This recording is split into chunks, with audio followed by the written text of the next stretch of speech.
Good morning. Morning. My name's David. I'm your musical guest today. First song we're going to do is a call and response. I'll sing, you'll echo back to me, except in the bridge where we all sing together. And it's a kind of complicated bridge, so if you want to watch it go by the first time and then sing it the second time, that's going to be just fine. If you feel like grooving in your seat, please feel free to do that. If you feel like standing, as far as I'm concerned, you're welcome to do that as well. I am very grateful for the life that I have. I am fully nourished by the life that I have. I am very grateful for the love that I give. I am fully nourished by the love I receive. I'm happy, healthy, and whole. You're happy, healthy, and whole. We're all happy, healthy, and whole, and all connected in spirit. God loves us just as we are, adores us just as we are. We all are worthy and will rise up and cheer. And I am very grateful for the friends in my life. I am fully nourished by the friends in my life. I am very grateful for the journey I am on. I am fully nourished by the journey I am on. Here we go. I'm happy, healthy, and whole. You're happy, healthy, and whole. We're all happy, healthy, and whole, and all connected in spirit. God loves us just as we are, adores us just as we are. We all are worthy and love. Rise up and cheer. And I am very grateful for my whole life experience. I am fully nourished by my whole life experience. I am very grateful to be living in the spirit. I am fully nourished by living in the spirit. I am very grateful to be living in the spirit. I am fully nourished just to know together that I am part of it all. Move over there for just Good morning. there. Now you Nora. No, I mean, this one, so I can. Good morning, all. As you heard, David Duvall is our musician of the day, Hi, Dave. and he has some CDs in the fellowship area for afterwards for your purchase. Our guest speaker is Michael Bogar, and our board member of the week is Joe. Joe. He's also our usher. Hello. Our chaplains are Laurel and Debbie, and our youth ed champion is Cindy Swink. Our hospitality host is Ann Miller, and Mark is back in the corner again. He's taking care of our technology. Yay, Mark. I'm Ron Savage. I am the platform speaker.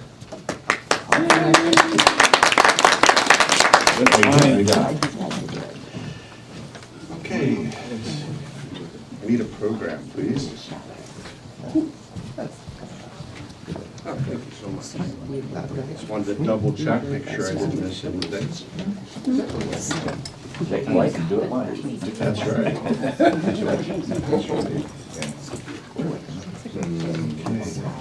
You're full of it this morning.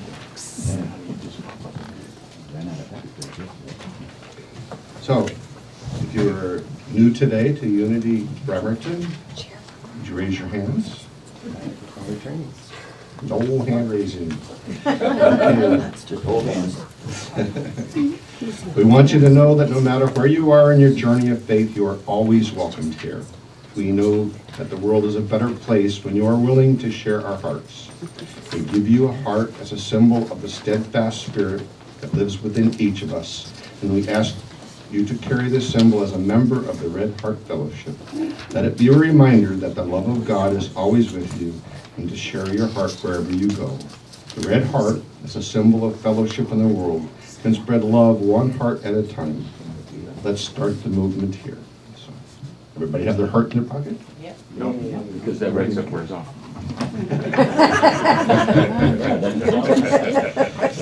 Okay, upcoming events.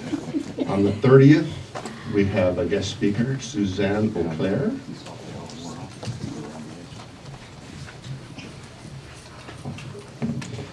There is a brief chaplain meeting after the service.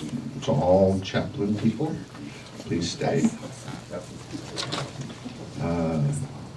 March 2nd, or May 2nd, should I say, Suzanne will speak again. And she will be speaking on May 2nd, and it's about the spiritual start talk. It's a $15 charge for that, but it should be a great event. It starts at 6:30. On May 6th, that's a Saturday, there's a minister or a preacher coming from Spokane, and she's going to be facilitating our talking about our church and where it's going in the future, where we want it to go. And there's no fee.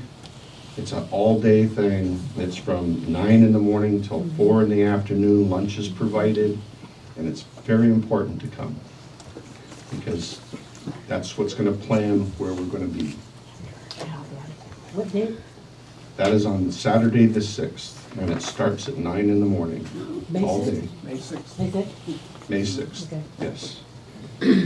So, on May 7th, that's our Sunday, our guest speaker is Carrie Kenyon. Okay. So, we have our weekly board report. How's the board? Good morning. I'm Joe with your weekly board report. There's a sign-up sheet for carpooling to the Celebration of Life for Tony Sims on April 29th. If you need a ride, or if you are driving and have room in your car for passengers, please use the sign-up sheet in the fellowship area. Flowers to Go certificates are available for purchase through May. If you would like to share this wonderful gift with people you know, please take an order form. You could also order certificates from our website. This event is posted on the Unity of Bremerton Facebook page, and you can share the event on your Facebook page too. If you have questions on how to do that, please talk to Cindy Swink. Invitations will be mailed out soon for upcoming Hupcock, Healing Our Past, Creating Our Future event. We are using a database list that's may not be completely up to date. So if you do not receive an invitation in the mail, please use the sign-up sheet in the fellowship area or email us at admin@unityofbremerton.org. Let us know that you will be attending the event. We'll also have membership renewal forms in the fellowship area. The board will continue to update you weekly. If you have any questions or concerns, please see a board member. And thanks for your support. Also, I've asked Patty to help ushering today. Thank you. No, it's official, we have to do it.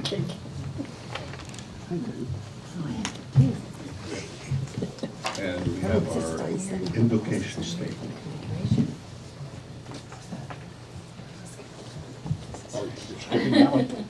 Again, please. There's one presence and one power, active in the universe and in my life, God the good, omnipotent. all light the Christ candle that symbolizes the Christ presence in each of us.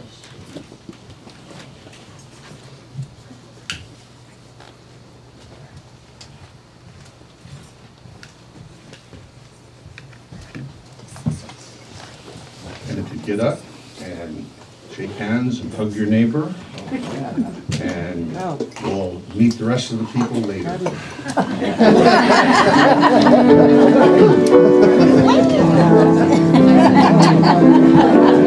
Oh, there's a troublemaker. I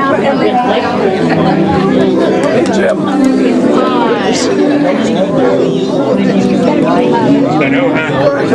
Hey, we'll come to you. Come to you. Nor, and Hannah said the same thing. She says, I'm not really good. You come to me. Nice to see you.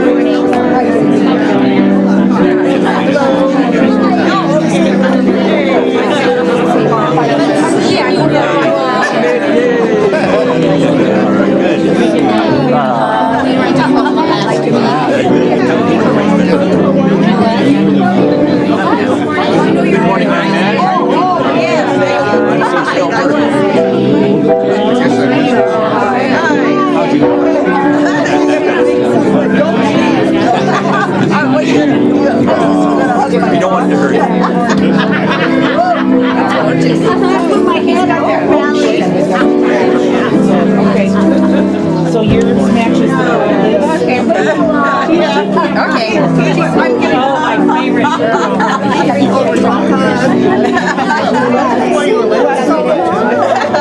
so shitty.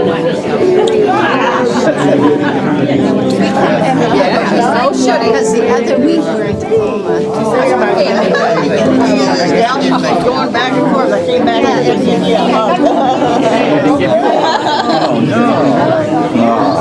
Nice to see you accompanied this morning. Yeah, they're happy about it. Mr. Bryan, I believe. How are you, Jim? What's going on? Thank you.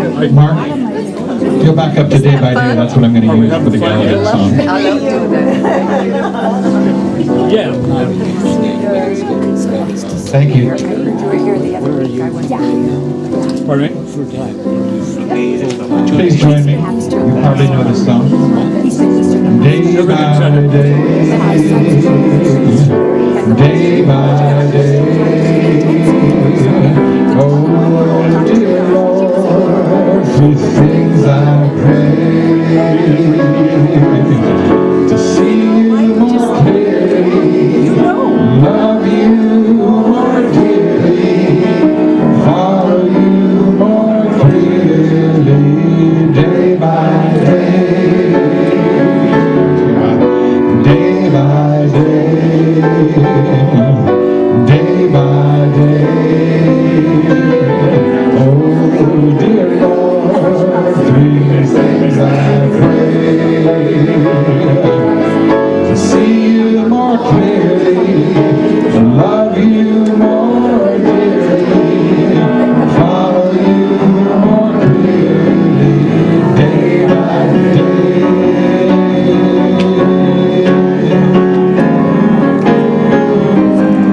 Day by day, day by day.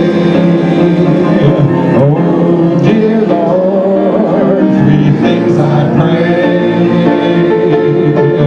to see you more clearly, love you more dearly, follow you more clearly, day by day. Feel free to clap along this last time.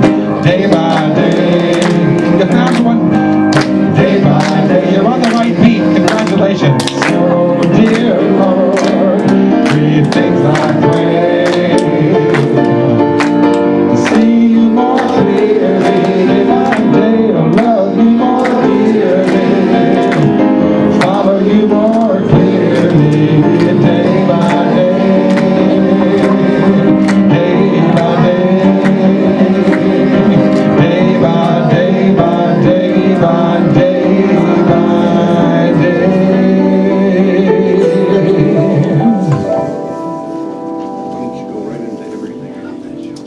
Okay. Please. All right. Don't know if you've ever heard this song before, but it's got great lyrics. Everything that I need to know about what lies before me, everything that I need to know about what lies before me is available to me, is available to me through the mind of God within me. Everything that I need to do about what lies before me, everything that I need to do about what lies before me is available to me. It's available to me through the mind of God within me. Everything that I need to release about what lies before me, everything that I need to release about what lies before me is available to me. It's available to me through the mind of God within me. Everything that I need to accept about what lies before me, everything that I need to accept about what lies before me is available to me. It's available to me through the mind of God within me. Everything that I need to know about what lies before me, everything that I need to know about what lies before me is available to me. It's available to me through the mind of God within me. The mind of God within me. Through the mind of God within me.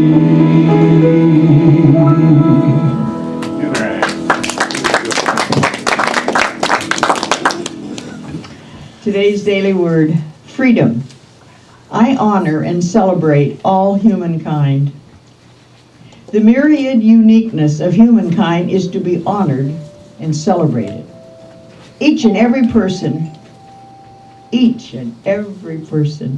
is a creation of God. I pray that all people everywhere find the freedom to live life who they are and as they are. Learning about people far and wide, I immerse myself in the wholeness of life, a concept that nurtures inclusiveness. We honor our individual practices, languages, or heritages. Learning about life experiences of others is an opportunity for all of us to learn. Mentoring is an important role that I or others can fill. By listening and learning from the life stories of others, I honor and celebrate all humankind. From 1 John 3, verse 1. See what love the Father has given us, that we should be called children of God, and that is what we are. Today I honor and celebrate all humankind.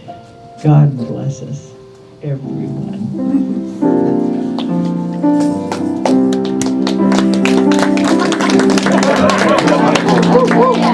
Please join me. I realize this is a song you will never have heard because it's one of mine, but we'll do the first verse twice.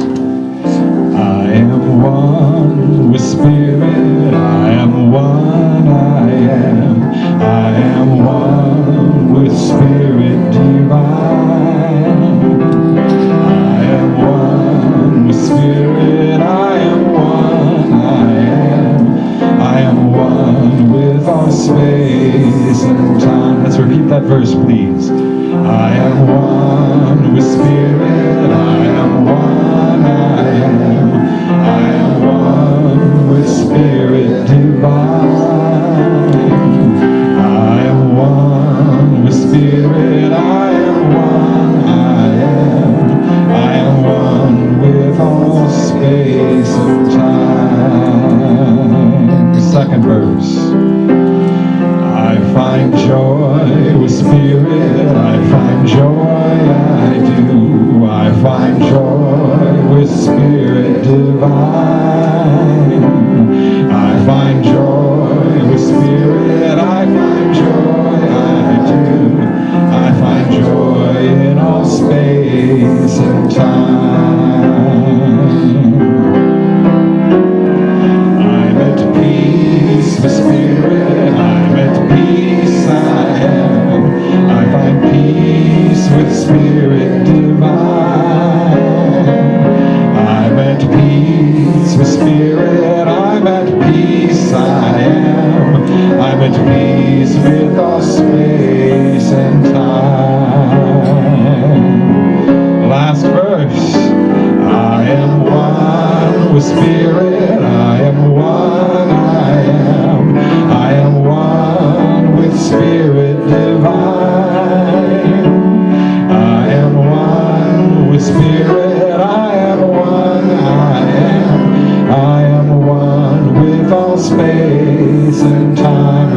prosper.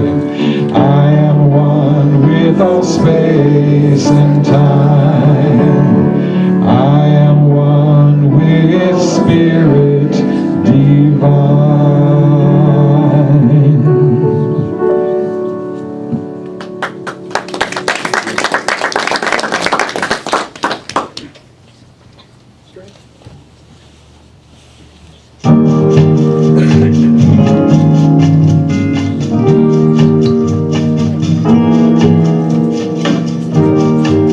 Feel free to close your eyes and listen.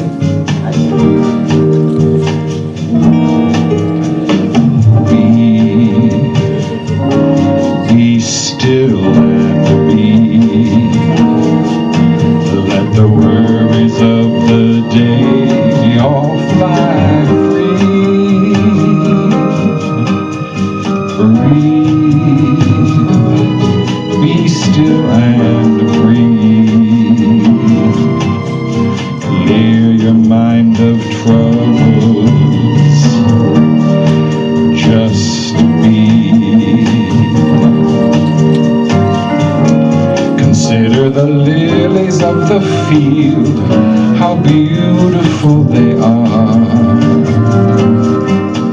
Their colors and designs enhance the valleys near and far. If God gives such attention to what most will never see, imagine what is waiting for the likes of you and me. Be still and be. Let the worries of the day all fly free. Breathe. Be still and breathe. Clear your mind of trouble. Just be.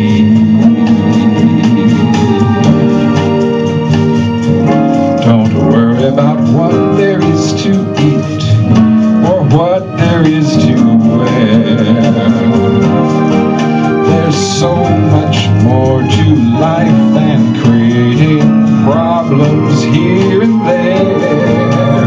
Relax into each moment. Take what Spirit wants to give. It's then you'll find the treasures. Live the life you're meant to live. Be still and be. Let the worries of the day all fly free. Breathe. Be still and breathe. Clear your mind of troubles. Just be.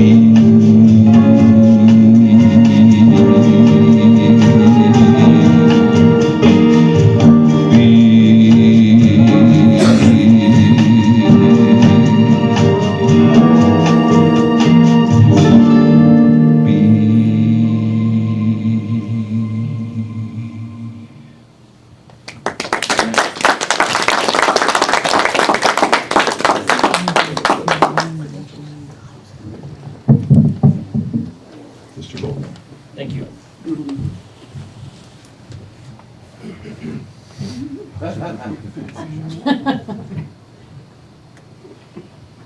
Good morning. A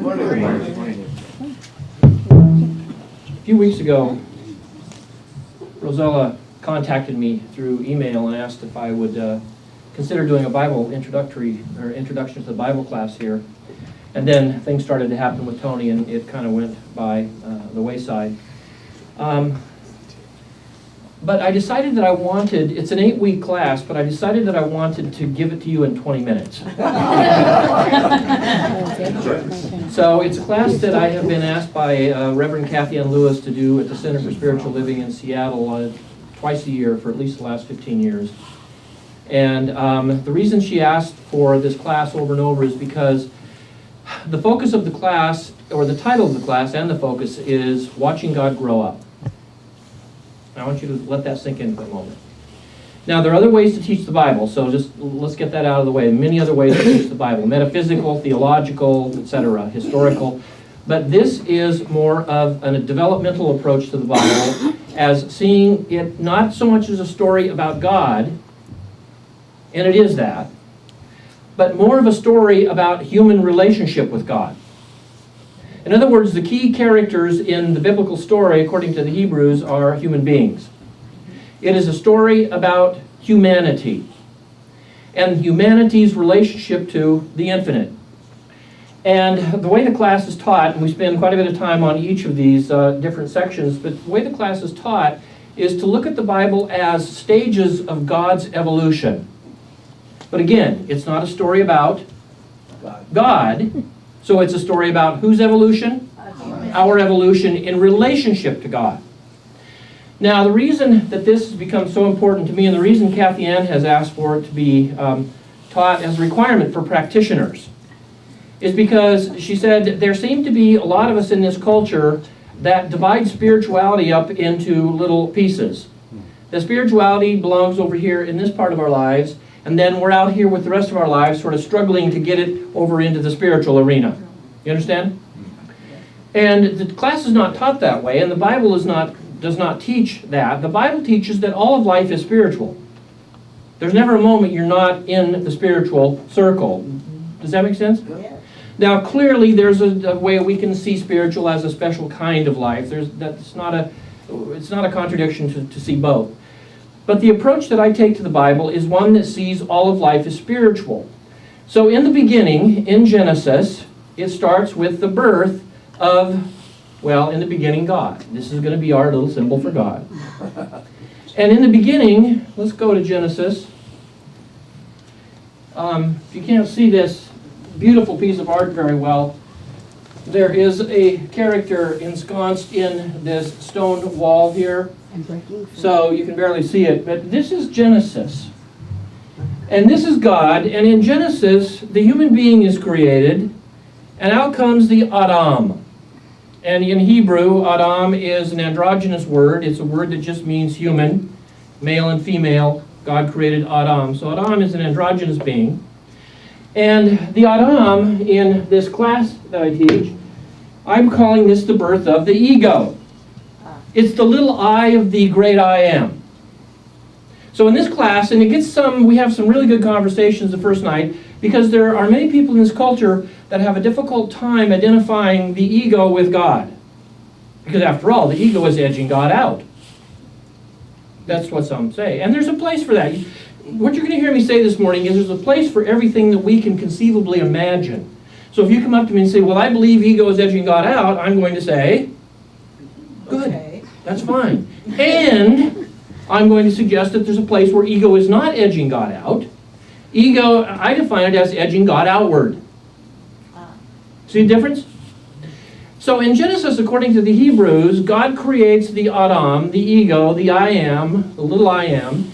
And in this room today, that represents whom? Point to yourself. I am this little ego pod. I call this the original iPod. Because in the Hebrew mind, this little I is a self-obsessive, territorial, jealous survivalist. And in this class, I suggest this is a piece of God. The God of Genesis, if you've noticed, if you've read Genesis, is territorial, egoistic, and jealous. Now, this is why I make it clear in the class, we're not talking about God, because what God is, I don't know. But for the Hebrews, they understood that even in our ego mode, we are divine. And this is the beginning. So in this ego mode, and by the way, this is taught, and in the class we go into this in some detail, this is taught in every world religion. In India, there's 4 stages of spiritual growth. And the first stage is the Kama, K-A-M-A stage. And those of you that know what KAMA stands for, what is it? There's a set of scriptures called the Kama Sutras. Do you know the Kama Sutras? Yeah. Have you looked at them? Yeah. What was a long time ago? The Kama Sutra, the word Kama means pleasure. And the Kama Sutras are scriptures in India for a person in the earliest mode of consciousness, which is self-obsession. Because in self-obsession, people want sex, drugs, and rock and roll. Or some version of it. It may be a Yale education and a plum job at the law firm, but it's still ego. So the Hebrews were broadly spiritual enough to recognize that even in ego, God is involved with us because this is the first mode of consciousness. In India, it's seen as the Kama, or the pleasure stage. Scott Peck talks about this in his book, The Different Drum, and he calls it the chaotic antisocial stage. Because what happens in this stage is wonderful because we get to gain an identity. You get a name, you get a geography, you get parents, you get an education, and of course it's all about me. That's why it's called the ego, the Greek word for I. And this is wonderful. Until it isn't. And that's why Scott Peck calls it the chaotic antisocial stage, because ego has this beautiful, splendid way of survival. It's about me. Many people live this in their whole life. That's why in India you can reincarnate many times and be an ego every time around. But the ego mode of consciousness is self-obsessed. Self-obsessed. So it's not always about chronological age. It's about spiritual age. And this stage works, as Scott Peck says, until it doesn't, because it always ends up creating chaos and antisocial experiences. Because if you've been around people who are ego-obsessed 24/7, what do they create? Chaos and antisocial. Most people don't like to be around them very long. And most of them create all kinds of chaos. Drug addiction, or money addiction, or sex addiction, or religion addiction, or these are people who, whatever they're doing, they become addicted to it, and it becomes self-obsessive, and their whole life it's all revolves around me. If I'm a minister or a heroin addict, it doesn't matter. In this mode of consciousness, it's all about me. So it's good, it's God, it's godly. However, it's not enough. Now, when you move from Genesis, and it's a story, if we had time, and in the class we do, we have time, we look at the characters in Genesis. Not only God, but Abraham, Isaac, Jacob. All these characters are self-obsessed characters. They're liars, they're cheats, they're amazingly fascinating people. Because all of us have that in us. Does that shock? We do. But the good news for the Hebrews is that we grow beyond it, unless, of course, we don't. That's why it's good to be a Hindu, because you just keep coming back, Groundhog's Day, until you finally get enough chaos to move on. Scott Peck says we move from the chaotic antisocial stage into a second mode of consciousness, and this mode of consciousness he calls formal institutional. I call it, in Exodus, it's the tribal stage, because the patriarchs of Genesis move with Moses out to Mount Sinai, and it becomes a story not about the little individual patriarchs and matriarchs and God of Genesis. It becomes, in Exodus, a story about the whole tribe of Israel. So there's an evolution of consciousness. Alfred North Whitehead, the great philosopher, said the Bible is the greatest story of the evolution of consciousness in human history. It's not the greatest story, but it's the greatest story of the evolution of consciousness because it contains all of our different modes of growth. So in stage 2, the little ego finally gets to be assimilated into the tribal mode. Does the ego go away? No, it does not. The ego does not go away. We're still little egos, but it expands because we get to join tribes. Usually this comes to most of us in adolescence. And how does it show up in adolescence? Think back to junior high, when you were a kid playing with toys and soldiers and dolls and the things little kids do. And then suddenly around 12, 13, 14, 15, things change. And you find yourself looking at What? The Kama Sutra, right. You find yourself looking at the opposite or whatever, all of a sudden your consciousness expands beyond it's just all about me to, oh, it's about me and them. And we fall in love. How many of you had an adolescent experience of falling in love? Yeah. I saw somebody put up 2 hands, that's right. Because according to the Bible in stage 2, we all have the spiritual experience of expanding the ego into tribal, collective, political parties is in this stage. I call it sometimes not the ego, but the we-go. Because it's a collective ego. Because in this stage of consciousness, there is evolution because my ego boundary expands big enough to include others or another. So I grow. But if I get stuck in this mode of consciousness, it becomes very much like the ego stage, except there's more than one of us, and we become frickin' dangerous. I don't care if you're a Republican, a Democrat, a communist, a capitalist. The danger of this stage of consciousness is that it turns into a collective we-go, and it becomes survivalistic, violent, and angry, just as the ego does when it's alone. Because in the tribal stage of consciousness in the book of Exodus, God tells the people of Israel to go out and slaughter the Philistines. And in this class, part of what we look at is people sit there, oh, I hate that God is terrible. Until they realize, I am that God. Yeah. I am that. Oh, I don't slaughter Philistines, I just slaughter Republicans. Or if you're a Republican, Democrats, you understand? So part of the big part of this class, the reason Kathy Ann requires it is because by the end of the class, people begin to see that everything that I hate resides in me. And that it is part of the spiritual journey through the valley of the shadow of soul making to have an ego experience in this life and to have we-go experiences in this life, that is to be involved with others, with parties, with jobs. Jobs are a great stage 2 experience, right? Because formal institutional means that there are forms and institutions. And a job, you have to get up at a certain time, you have to be there at a certain time, you have to do certain requirements. How's the ego like that? The ego does not like that. So we have to grow up. Marianne Williamson said, the beauty of falling in love is that we get to experience someone bigger than ourselves.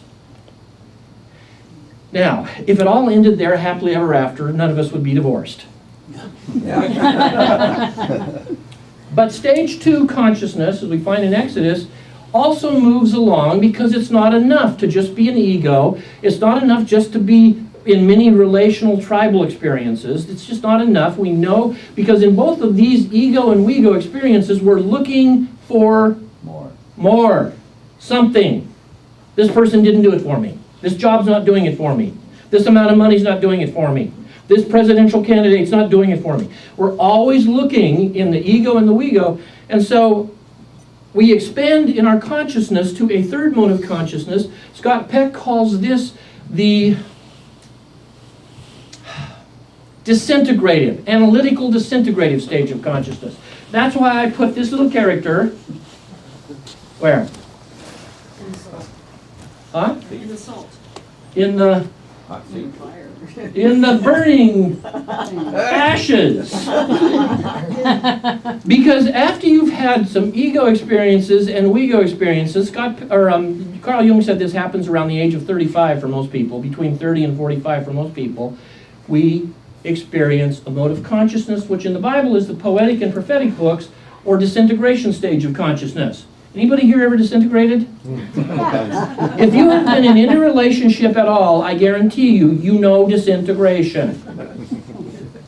And part of the reason this course is so important is because most of us don't see disintegration as part of our spirituality. Because we see spirituality as the thing that happens after disintegration. But for the Hebrews, this mode 3 consciousness that happens in the poetic books, or the book of Job, if you know the book of Job, Job is a disintegrative experience. He had it all, perfect relationship, perfect job, perfect money, and then what happens? falls apart. How many of you have had your life fall apart?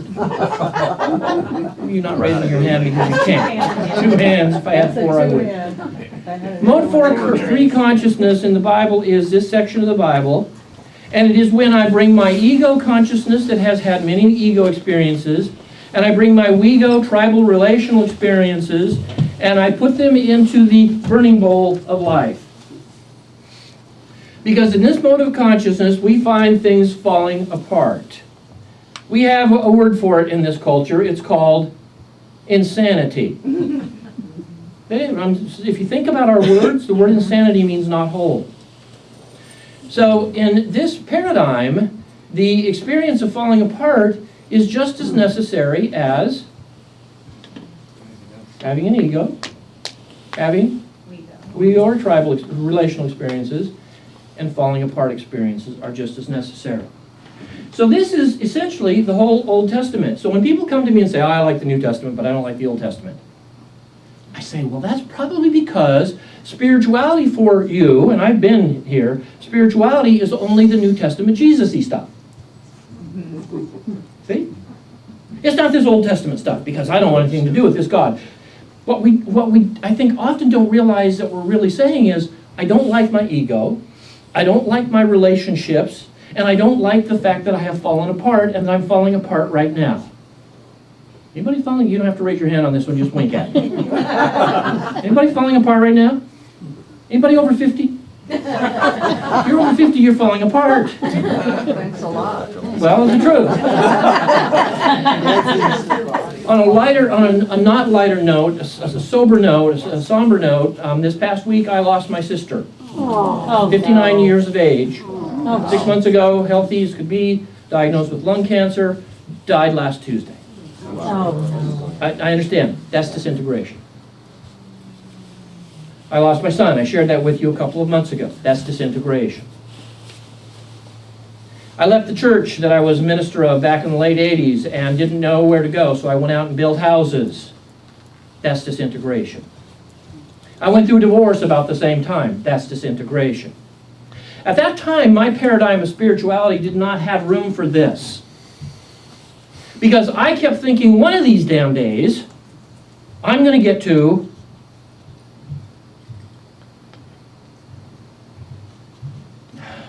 spirituality. Did you understand? Always waiting to get to spirituality. Oh, we have other words for it. One of these days I'm going to be enlightened. I'm looking for enlightenment. In this class I say, yay, wonderful. But what about endarkenment? You see, endarkenment is just as necessary as enlightenment. And in fact, there is no enlightenment. It's implied. There's no enlightenment until there's endarkenment. So these disintegrative experiences are experiences that take the ego apart again and again and again, take my relationships apart again and again and again, and out of the many little pieces reconstructs something bigger, something more like God.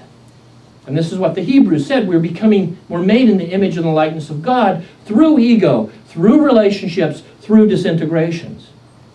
And then there is this fourth mode of consciousness that we always talk about as being spirituality, but this can't happen unless this happens.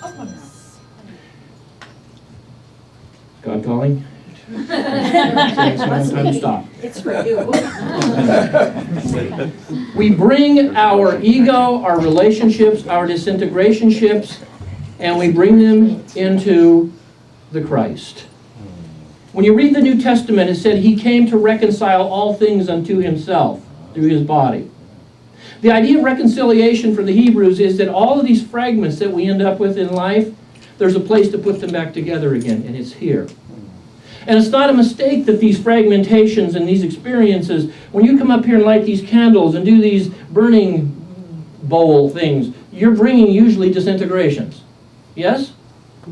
Or prayers for reintegration. Right. It's the fourth mode of consciousness. This is the New Testament. So you can't have this reintegration stage without disintegration. You can't have disintegration without relationships. And you can't have relationships without an ego identity. So the genius of the Hebrew story is not so much presenting some unified Jewish or Christian theological system as I was taught.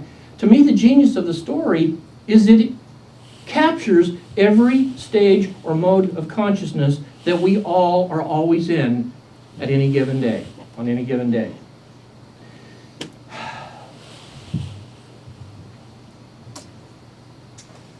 What do you think of that idea? See, in the church I work with over on Bay Ridge 3 weeks out of the month, about this time in the talk, we have a little dialogue, which means that I let the people say what they're thinking. Sometimes it gets me in a lot of trouble.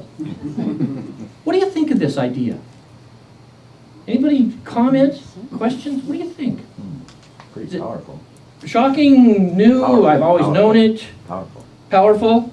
Makes sense to me. Makes some sense? What is it that makes sense? It matches my experience. Matches the experience. It always helps, doesn't it? Clarity for me. Yeah. And that's why the students at the classes in Seattle, Kathy Ann requires it, because so many practitioners come in there with this notion of spirituality as being just limited to this part over here, rather than seeing that everything that's going on. You know, years ago when I started teaching at the Center for Spiritual Living, I was doing some classes for the Holmes Institute, and I had 10 ministerial students in this class. This is back in the 90s. My God, I was so young. And 10 ministerial students, New Thought ministerial students. And I was stupid enough to ask the following question of 10 New Thought ministerial students. I said, how many of you have experienced serious depression? You know, I found you don't ask that of New Thought people, generally. Because? You're in denial. You said it. Bingo. There was no response. In fact, every gaze went to the tabletop. And I thought, what have I said? Is my fly open? What's wrong here? And I just thought, I'm just going to leave this silent because I know I'm not the only one in this room that has gone through disintegrative depression. Finally, one woman had the courage, and I saw her little hand come up like a puppet from behind the desk. And she raised her hand and she said, I'm on Prozac right now. There was a collective gasp. Someone else said, I'm on Zoloft. And the room opened up. And suddenly we went from this sort of stereotype of spirituality, and it's a good spirituality. I mean, one of the reasons we come to this church and places like this is to celebrate and to focus and to ensconce ourselves in this mode of consciousness. Because these other three modes of consciousness kick our butts all week long. All week long. If you're like me, you struggle with your ego. Do you not? Some of you do? No? All week long, we struggle with relationships. I know I'm not the only one in relationship with a partner who has moments where I wish I didn't say or do the things I say or do. Do I hear an amen? Amen. Thank you. And I know that when I go to my room in this state of shame or this state of remorse, or you understand, I go into a moment of disintegration. And then I try to go into mode 4, and if I'm really in mode 4, I come back to my partner and I say, I'm an a-hole. Can you say that around? Not good theology, I know. But it's the truth, you understand? Works for us.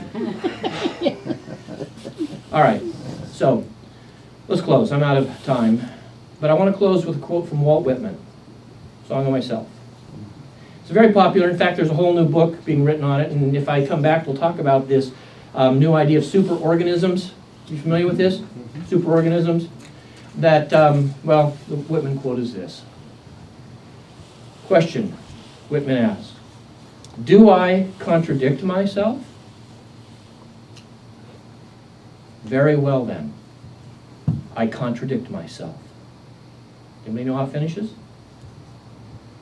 I am complex. I contain multitudes. Because the end of this process is to bring these 4 experiences. The book of Revelation says a new heaven and a new earth. And we go back to where we started from, the source, the infinite God. But we bring not only that little seed of the iPod back, we bring this entire human being that has gone through this process in the womb of Mother Earth, and we bring it back, and we are now what C.S. Lewis calls a godling. Beautiful? But you don't become a godling without being an iPod, a wee pod, a disintegrative pod, and a reintegrative pod. And that is when we are complex, we contain multitudes. We are one and we are many. Blessings. And in your search for the new minister and your new future, when you're having your board meetings, keep this talk in mind. Because boards need to know that the disintegrative process is part of the work of a board. No? Yes. Oh, yeah. It is. Blessings. Thank you very much.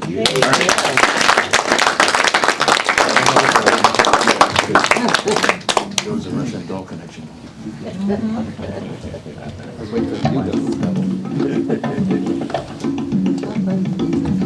We already did this one.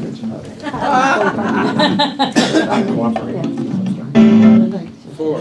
That's what I just want.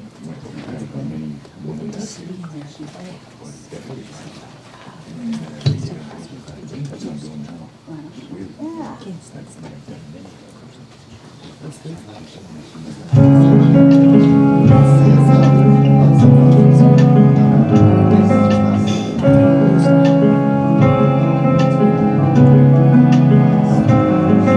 I was sitting in my bedroom, wondering how I'd come to this. My dreams were at a standstill, life so far was hit and miss. Thinking I'd gone nowhere with no clue of what to do. I heard a quiet voice say, yes, that's true. What was that, I asked, to a spirit small and mild. He seemed no more than 5 or 6, just an innocent young child. As I wondered who was speaking, he said, you've forgotten who you are. You and you alone have built the road you've walked so far. There's a force within you, stronger than you know, planting all your soft thoughts like seeds, helping you to grow. If you worry, if you plan, if you rejoice, if you don't care, every thought goes out into the world as a prayer.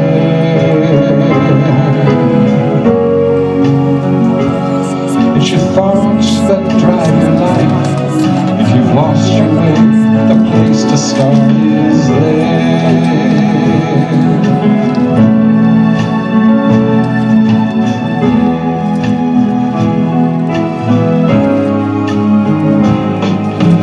I just sat and stared at him, looking deep into his eyes. How could one so young be so aware, so clear, so wise? Don't be so surprised, he said with a warm and knowing smile.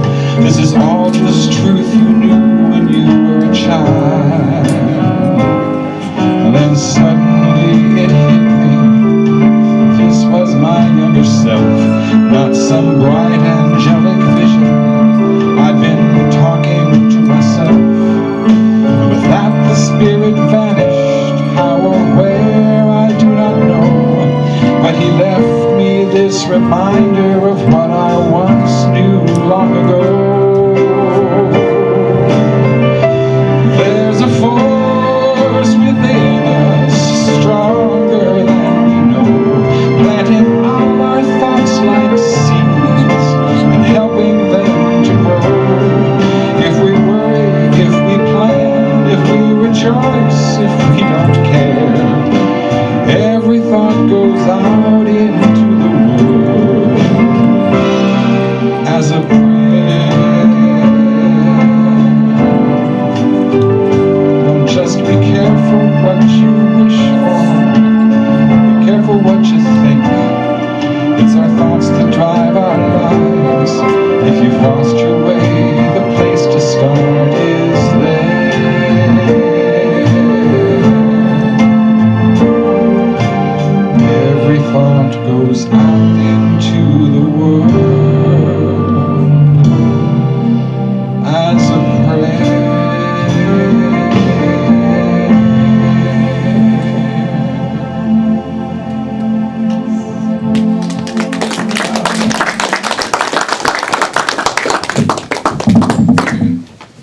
Michael. Thank you, David. And they both have CDs available out in the front here. It's time for offertory. As you are preparing your tithes and love offerings today, think about how blessed you are. And as you are writing your check or giving your gift, send out your blessings.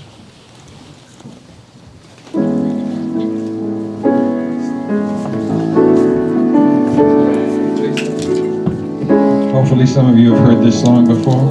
It's quite lovely. Join me. In this very room, there's quite enough love for all of us. And in this very room, there's quite enough joy for all of us. And there's quite enough hope and quite enough power to chase away any gloom. For Spirit, one Spirit is in this very room. Let's do it one more time. In this very room, there's quite enough joy for all of us. And in this very room, there's quite enough joy for all of us. And there's quite enough hope and quite enough power to chase away any gloom. For Spirit, one Spirit is in this very room.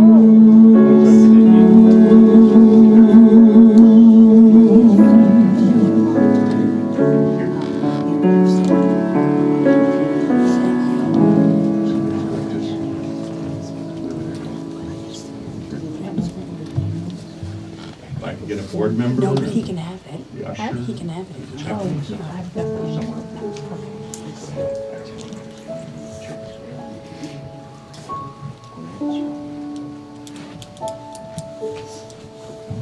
Together?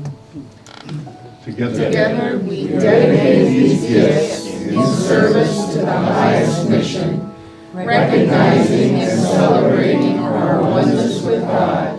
We joyfully and freely participate in the law of circulation, of giving and receiving, knowing God is source, the source of all good, and we are grateful. Thank you. Any who'd like to light a candle?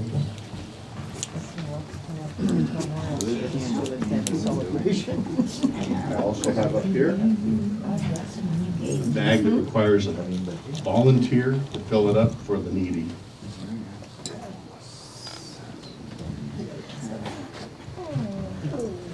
Thank you, Joe.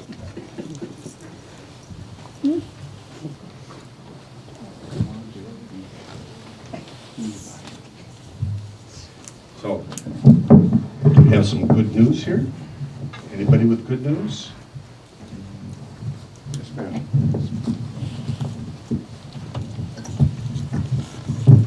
This has been kind of a trying week for our family. My daughter Sally was in the hospital for most of the week, and she'd had a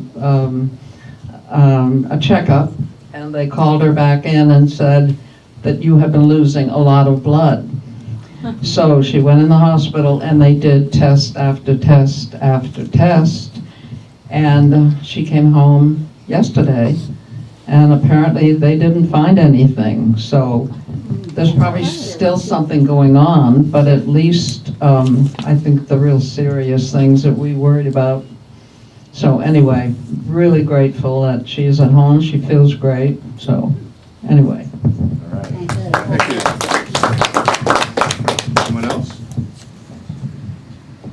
saw anybody last week. That sounds good. No new charges. Yeah. Let's welcome our children. Have children out there today?